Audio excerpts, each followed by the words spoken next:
agus fáilte go trí seachd in program ag BBC Alba ha chuir fráspec na bhonnaigh ingantach agus na scéalchan le an saoghal spórs na h-Alba. Is me Iona Ballantyne agus am toilite fáilte chuir Ceann-Suidhe Criogaid Alba sú Strachan gan studio in Seachd. Program na héiche noch, Bhríonn mi hína sú na hadal agus fearna parke an Criogaid na h-Alba agus cluinnidh bhobhlair Abtaha Maqsood bhí riochdachadh dèidh agus ha trí seachd a dul gan Na Stàitean Aonaichte agus cluinnidh neach-sabaid UFC Casey O'Neill. Sue, welcome to 360. Thank you very much. Now, there is so much to talk about you and your career and your position with Cricket Scotland, because you are the first female president in Cricket Scotland's 140-year existence. Yes. When you took up that role, how did you feel? Was it something that you had your eye on for quite a while? No, it was a complete bolt out of the blue. Was it? Yes. I have been on the board for Cricket Scotland for some years. I was the first female member on the board and representing girls and women's cricket. But it never occurred to me that that anybody would want me to be president. And when I was approached, because the president is voted for by cricket in Scotland, when I was approached, it was a real shock, but also what an amazing honour, you know, particularly to be the first. I always wanted to be the first woman to do something. So this is my thing, obviously, yeah. Huge honour, but a massive responsibility, particularly as the first woman, because you always feel, you feel a little bit like a pioneer, but you always feel that on your shoulders. So you have to do a really good job so that they don't say, well, we'll never have another woman again because look what happened the first time. So I'm hoping that, that I open the door to others to be able to do the job. Well, we will get into that shortly, but I do also want to hear about you and your sporting background, because it's not just cricket that you are involved in. You have been involved with Scottish women's football. You're the current Masters squash champion, and you're also still play hockey. Can you just give us an insight into your week in sport, into your life in sport? Well, I played lots of different sports as a kid and as a teenager. I was always playing sport at lunchtime or playing sport after school or traipsing my parents somewhere or other at the weekend to play in a tournament or in a match. And I've always loved sport. And then I got as far as being, I was the hockey captain at school, and I was the tennis champion, and I played netball and I played badminton and I swam. The only thing I can't do is run very fast, so I was never in the athletics. You don't need to with everything I'm not very boingy either, so the jumping things were out too. Yeah. So I did lots of sport. I got as far as being in the Scotland under-19 national squad for squash. And then I went to university and studied medicine, and that took over really. The junior doctor's hours when I qualified were not compatible with playing any sport, and I just fell out of sport. And I suppose that's partly why it's so special to me, because it took me 17 years to pick a squash racket up again, and it took me 30 years to pick up a hockey stick again. And I realised when I started back to sport that it sort of completed me, and that I loved being out there, being active. It made me feel so much better mentally and physically. But I also loved being part of a team, being part of a club, being able to, you know, just be together with a team of hockey players of all different ages. You know, we have, I'm not quite the eldest in our team, but I'm pretty close. But we have 15, 16-year-olds all the way through. And, you know, just that being together and part of a team and getting out there and doing your best for each other is, it's fabulous. And so I want to share the joy with everybody else. Did sport help with your medical career? Because I know that can be quite intense and there's a lot of pressure with what you do, what you have done in the medical side. Was it a kind of, not an escape, but it just gave you something else to focus on? Well, it's a release, there's no doubt about it. Being a doctor can be really hard, and I'm not particularly good at being able to leave it at the door of the hospital when I leave. And so if I could work and then go and have a game of squash on my way home, by the time I got home, I felt I was a much nicer person. There was more of me to give back to my family and my loved ones. And I had sort of washed the day away. And mentally, of course, sport gives you that endorphin hit afterwards, particularly squash, gives you the big endorphin hit that you get after exercising. And that's your brain's way of making you feel better. So, you know, that part is huge. That part of being active and being out there doing whatever you enjoy is really important. And also there are lots of lessons that you learn through being involved in sport that you take back into the workplace as well. The team working, the resilience, the prioritization, the determination, you know, all of those things I think are really important in the workplace too. So it has double benefits, really. There are so many similarities, like you say, that you can use, but are there other things that you've taken from that into your role with Cricket Scotland? Because I know when you were on the show last year, you were a feature guest in episode 9 of season 1, which feels so long ago. You were saying that there were things that you want to progress within Cricket Scotland, and things that you were working on. Have you been able to do that within the past year? Well, obviously the first year was a real challenge, and you only get 2 years as president and then a year as past president. So I have so much I want to do and so little time to do it. But my biggest passion is about equality and inclusion. So as somebody who is part of an underrepresented group in sport and who is aware and has experienced some of the challenges of not being the mainstream group, particularly in cricket at times, then I probably have more understanding of how others in other groups feel than perhaps somebody who is in the more mainstream. And I think that I can use that understanding to try and unlock some of the areas of our sport and cricket in Scotland to include more people than it did before. So I've taken on the role of chair of the Equality Delivery Group, and we have lots of plans, and we're starting to try and have conversations with people who perhaps haven't felt welcome before, or who maybe have misunderstood that they're not welcome, or we haven't deliberately welcomed. And when you're a minority group and nobody says, come be part of our family, then you assume you're not welcome until it's obvious that you are. And so that's my passion. We have changed, we've added an extra core value to Cricket Scotland, which is inclusion. And, you know, I would just want everybody to be part of what we're doing, everybody to feel welcome. It's one big community, one big family. And that's partly why I've chosen cricket to become involved in, because cricket has more forms of the game than any other sport I know. And you really have a form of cricket for anybody from 5 to 85 who wants to play indoors or outdoors, who wants to play for fun or competitively, who wants to follow a performance pathway as a young athlete to opportunities to travel abroad, to represent their country. But for example, you know, a woman of my age, a 57-year-old woman who's never played sport before, we have a form of the game that they can come and have fun with, and they can meet other people in similar situations. We have a game that is global in its reach, so that people who come to Scotland from other places, particularly most recently the Afghan refugees that have come into the country, we can say, come be part of our community through cricket. And so that's something that they do and we have a shared experience that we can do together. So we can use it to help people feel included in Scotland as a whole, but also in our cricketing community. Well, there's so much change for the better. It's really amazing to hear. We will definitely come back to more of this later on. Thank you. Hablaina lei bhíag rinne cricket na h-Alba Abtaha Maqsood hana gu ceann le bhíochloich ag an arpis 100 an taurig sa chai. Vrain Abtaha rein gus isha cosa hana meas heiche cricket.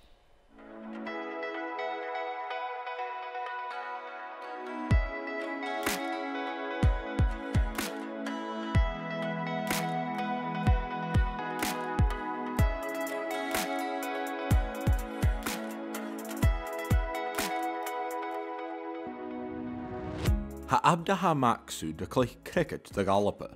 Callach the ìomhaigh past eile, háis gan gulaigh in sport na dachi, called the seoghal. I think it was mainly from my dad. So my parents are from Pakistan, so cricket over there is a huge thing. So when I was younger, me, my dad, and my brothers, we used to play in the garden, just throwing the ball about. He's the one who basically taught me how to bowl and bat. He taught me the basics, and then from there, I went to Pollock Cricket Club. I think I was about 10 or 11. And that's kind of where my love really grew for cricket. So yeah, it started off with my dad. When I realised that this is something that I genuinely want to do, and I wanted to play for Scotland, like it became like an ambition. My dad and my mum, my whole family, they were so supportive. They constantly drove me from Glasgow to Edinburgh, and then for matches, for training. Like they were amazing. My dad in particular, he's always been so supportive and so encouraging, and he's always said that sport is such an important part of life, whether you're a guy or a girl, it doesn't matter. So he's really supported me and my brothers equally when it comes to that. So yeah, I'm really grateful for him and what he's done. Onús Cuideachd go club cricket, chur fatamast thug Abtaha Aonaichte Na Stàitean Aonaichte in Scots, mar bhobhlair cas chuin. Yeah, that first call up was insane, to be honest. So yeah, I was like 14, I was so young. I didn't expect it at all. And then I think the big call up was probably when we went to Thailand to play in the World Cup qualifiers. I was only 15 at the time, so yeah, still pretty young and just not really understanding how big of a deal this was, and then going there and then playing for Scotland, wearing that shirt and representing your country was just amazing. I'm a lot more comfortable now with my cricket in general. Obviously I've gotten a little bit better and a lot more confident and comfortable. So yeah, it has sunk in a little bit, but still, like, I think about it every now and then and I'm just like, this is genuinely crazy. Like, I'm representing my country here, and I've played in so many different matches, gone to so many different countries, and I would have never been able to travel this much if it wasn't for cricket. So yeah, it is still pretty amazing to think about. Ha Abtaha farpish le h-Alba, agus ha in dachas go nunigi bin asar exemplar de ghèam. Ha is munjin gevil Corian yen George in Cutramach, go shelton de ghèam go futa vi mar a hokrastu, agus Cuideachd a vi cumach ghèam na how a crutching. Yeah, so I started wearing the hijab when I was about 10 years old, 10 or 11. And yeah, it was just kind of, I went away for this mini pilgrimage thing that we do called Umrah in Saudi Arabia. And we basically wore the scarf there the whole time. And then when I was on the plane, I talked to my mum about it and I was like, I kind of want to keep doing this. So it was quite daunting going into school for the first day, and a whole load of questions were coming my way, like, why are you wearing that? What is that? Are you always going to be wearing it? And then after like a week or so, it was just like a normal thing for them. But yeah, I just think it's really important to kind of show that, this is who I am. Like, I'm a Muslim and I'm proud to be a Muslim, and I will keep wearing the hijab whether I'm playing sport or doing whatever I'm doing. There's been quite a lot of conversation about me being the first kind of cricketer at a high level playing with a hijab on. And there's been a lot of talk on that. And I had a question a few months back saying, do you just want to be known as a cricketer rather than a cricketer who wears the hijab? But for me, I think it's really important to have those conversations, because there's not that many cricketers who wear hijabs, or any sports people that wear hijabs. So being that person, being that role model, and inspiring as many people as possible to show them that, yeah, you can wear whatever you like, you can be whoever you are and still play the sport that you love at a high level is really important. And those conversations, I think, need to be had, and I don't mind being that person. I think it's important. Gav Abtaha Pars san arpish hundred a stauras a chai, farpish cricket a dolag astar et bielúslúg mór. Besyn rút nach diachnachi go brach, agus sé corm a bhaungi a vi a misk sar chlichter in cricket, foith figure dul. I got a text saying that the Birmingham Phoenix would love to have you, and yeah, it was just not expected at all. I did not think ever that I was ever going to be part of the 100 or something as big as 100. So this year it was quite daunting first, like going in and seeing everyone, like all these people who are amazing cricketers and people who I've looked up to for such a long time. But you know, I fit in there amazingly. It was such a great experience, probably the best experience of my life. There was a lot of people there. I think the first game there was about 10,000 people watching, so that was just crazy. I've never had that many people watching me before, and then knowing that it's also televised, so even more people are watching, is a little bit more pressure. But I think after the first couple games I kind of just got used to it and tried to like drown it out a little bit.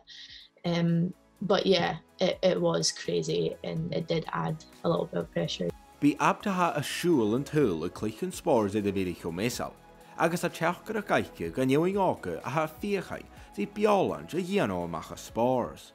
Yeah, I think my advice to people would probably be that it's always going to be tough, juggling sport and whatever life has to offer. And it's not going to be an easy road, and you're going to have a lot of ups and downs, but try your best to just go with it and not give up, and try to ride the downs as much as possible, like just ride it out. And there is always, you know, light at the end of the tunnel. Like you will end up loving it. Don't ever like stop playing a sport that you love just because you've got uni on or anything like that. Like try your best to keep going with it, and hopefully it'll all work out for you. So what a woman, and even just to start her international career at such a young age, it just shows her skill, her determination, just everything that encompasses a great sports person. She is a fabulous young woman. Abtaha I've now known for maybe 8 years, and she is a fabulous young woman. She's also studying to be a dentist, as well as being an international sports star, particularly after the 100. But she's a great teammate. She is very disciplined in the rest of her life, but also within her sport. And she has grasped the opportunities that have been there for her. You know, one of the things with women's cricket in Scotland is that it's growing, but it still has a long way to go. And so there are perhaps less participants, female participants, than there are in some other sports. So we do have girls that are selected at quite young ages, and that's obviously fabulous for them. But we have to nurture them, and we have to encourage them and support them. But what great opportunities to travel the world with your team and your teammates, and do all these amazing things. It does mean that they have to sacrifice a lot of social life in their late teens, early 20s, because they'll have training. And training in the winter in Scotland, you know, is sometimes not as much fun as you might hope it would be. It's not for the faint-hearted. No, it's cold and it's wet and it's windy. Dark. And it's dark. But when you get together with your teammates, then it's fun as well. And then that just reminds you of what you're aiming for together as a group. And I think Abtaha is one of the, she's a senior member of the group despite her young years, because of her experience and because of her attitude as well. She's also a fantastic role model. Like she was saying in that feature, wear whatever you like, be whoever you are, you can still love your sport and play at the highest level. I mean, just hearing her speak about everything that she stands for, it's really amazing. It's very empowering for young women too. Yes, and I think you find, particularly with women's sport, the young women who excel in sport all have a story. They all have a story of challenges, of difficulties, of things they've had to overcome. And they have stories that show you their strength and show you what amazing people they are.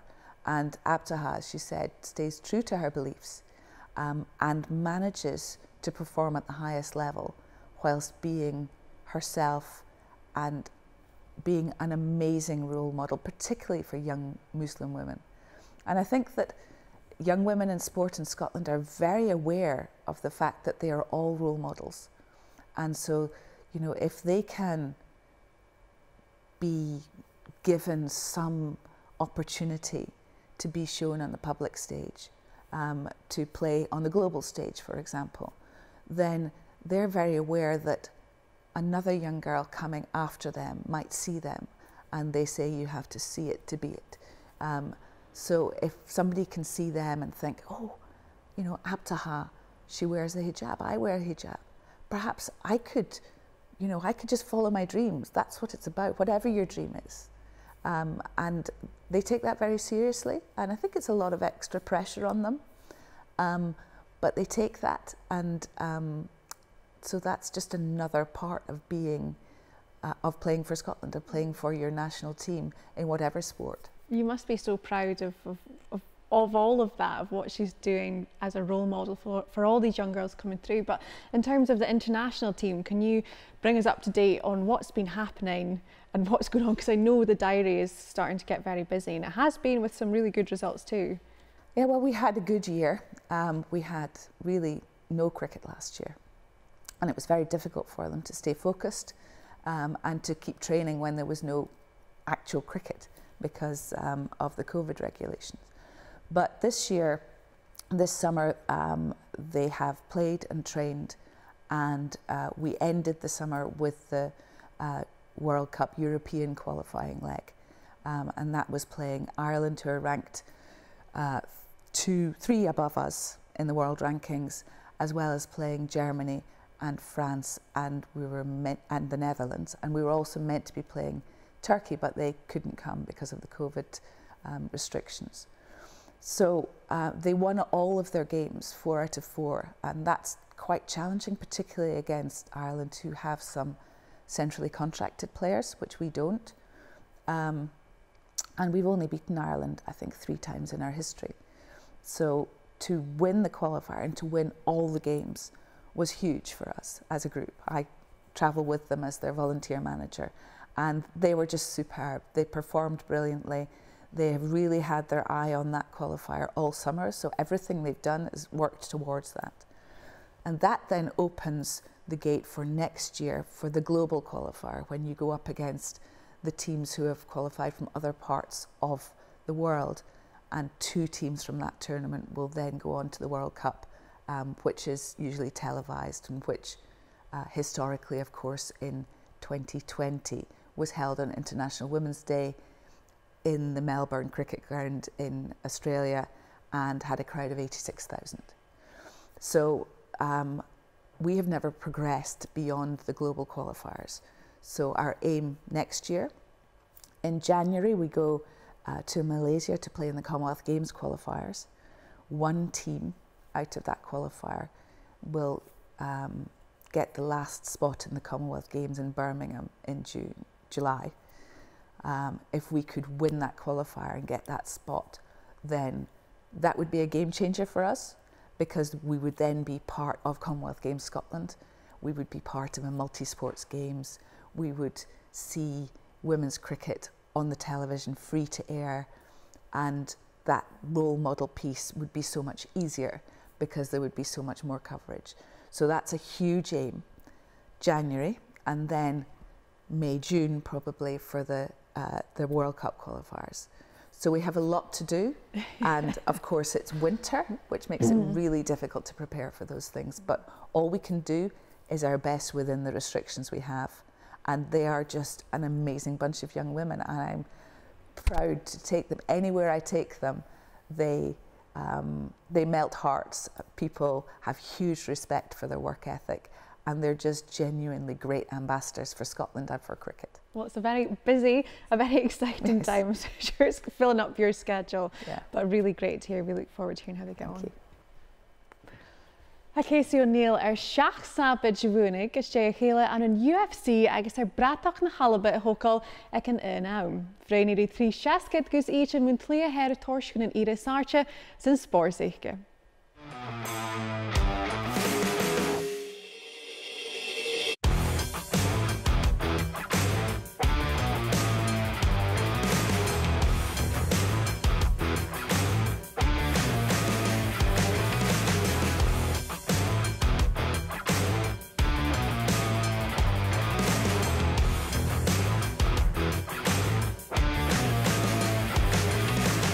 Chur Ceann-Suidhe UFC Casey O'Neill roich na Aonaichte a chonneilch, gus a bhí na neach-sabaid professionta, a steighí a hathareichcin san spárs. So I used to go with him after school to his kickboxing classes and sit there and just watch along, and obviously I was a very active, hyper kid, so I just jumped up and started doing the techniques in the corner anyway.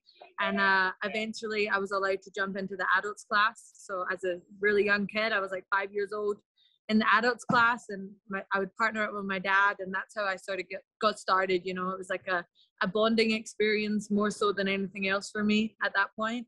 But slowly the love grew. I used to play soccer as well, football in Scotland, and I used to get into trouble all the time because obviously I went from a full contact sport to a no contact sport. So being young, you don't really like understand the difference. So I used to just slide tackle people, pull girls' ponytails down and pull their shirts. And I guess they didn't like that too much. I ended up getting kicked off every team in driving distance from my parents. So they were like, you know what? I feel like the combat sports is a little bit more natural. We'll just stick with that. Bheit a bhain albanach sa h-Sabaid le professionta aice ag cuid bluna diaach, agus dheachrich an neola seo na neach-sabaid. In hindsight, when I look back, I think I was too young. You know, I fought a 23-year-old girl at the time that I was 15, so she was a lot stronger than me. Even though I was winning, I lost. I ended up losing. I got knocked out, and then I had a fight at 16 where I lost as well. So it was a little bit disheartening being so young, and this is the only thing I've ever loved, the only thing I've ever wanted to do. I never had a second choice as a career path, so it was really like disheartening. Everyone around me started to be like, maybe you should look at doing other things and stuff, you know, they're quick to count you out. And I never gave up on myself though. I took 2 years off of fighting and only trained really hard, and then the winning streak began then, and it still continues to this day. At sa bhaid gulachach aice trénach, bhaid Cuideachd a dèidh go cúis an persanta, I bheit ar le pianolí. Yeah, I would say that was like a darkness in my life. Like I felt a little bit like I struggled with depression and everything a little bit when I was growing up, because I had put so many eggs in this basket and it felt like they weren't working out. So I like moved gyms. I was like had new relationships in my life, like lost my coach, gained a new one, moved from the gym that I always knew where my dad still trained, even though I left, and I was like by myself. So it was the first time that I was ever sort of by myself, I guess. And I knew I wanted it so bad that I was going to do anything that it took. So that new gym, the way they trained, it was like 3-4 hours a night, every night. So I would either go to school or go to work, whatever, depending what day it was, work all day or go to school all day and go straight up and train for 4 hours, you know. So I was grinding it out really hard because I wanted it so bad. And I knew that the harder I worked, the better I was going to be. And I guess that mindset worked, because I still overtrain to this day. You know, I'm the only person I know that trains 4 times a day, but I make it work for myself. Yes, that's exactly what I want. Explode. In Nuri, Hoshin Casey Column, Sabaid at UAE Warriors, varin de bhuannachadh Cuideachd Sabaid at UFC. I flew out here on a charter flight. I took the fight in UAE Warriors knowing I couldn't get back into Thailand. No idea what I was going to do. Cornered my friend on Fight Island and jumped on the free flight to Vegas because it was the only place open. I came here actually on like a tourist visa, so it was only for 3 months. I couldn't work, I couldn't do anything. But I knew that I was going to get the call because I'd been working so hard and I'm manifesting it hard. And I told Mick on Fight Island that I wasn't leaving Vegas until he signed me. So 2 weeks later, he called me with that short notice opportunity to fight on Fight Island. And I just like lost it. I was crying, you know, like everything that I've worked for my whole life, you know, everybody doubting me and me having to overcome everything that I overcame. And I finally felt really good about myself and confident. And I was ready to take that short notice fight and go and blow them out of the water. But unfortunately, that fight never happened. I still got the contract though, and a little bit more time to prepare, which was better in the long run anyway, because I'm doing great now.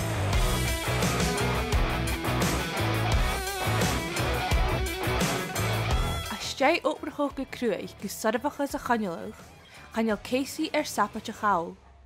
Is ha an áchas a bhí na gascach UFC san Taomhnaí teach.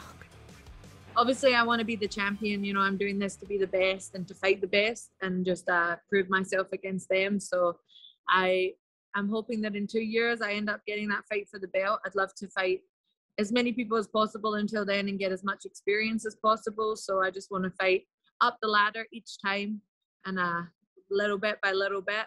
I'm ranked number 14 now, so maybe number 13 and then number 12, and you know, just take it step by step because I'm still young and growing.